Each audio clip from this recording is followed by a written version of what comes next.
I asked him one day, why don't you believe William Branham? And he said, John, I believe the cowboy religion.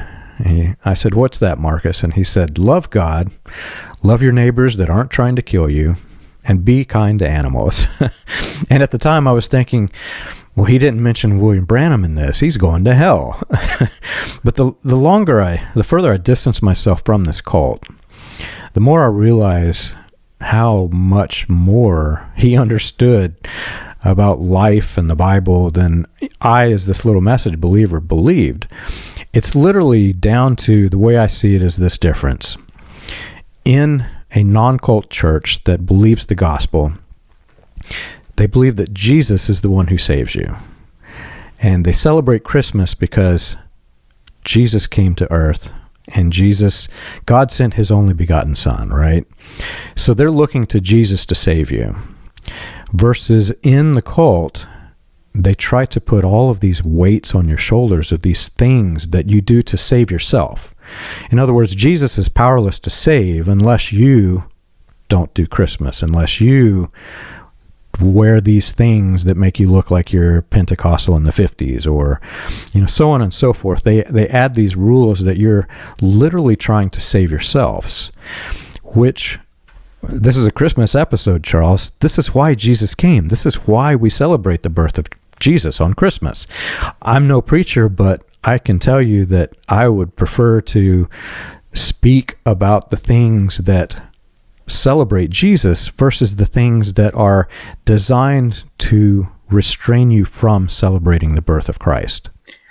Right. And let me read one quote from William Branham here.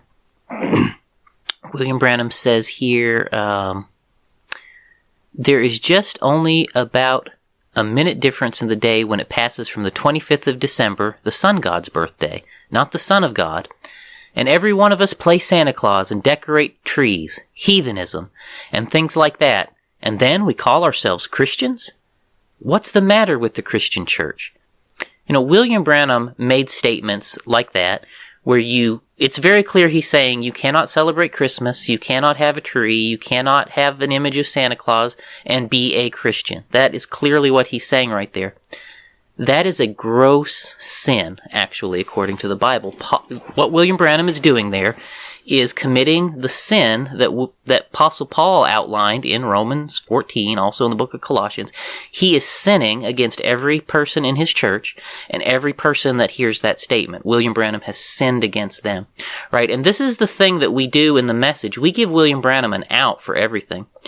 William Branham had no right to tell people what they could and could not do.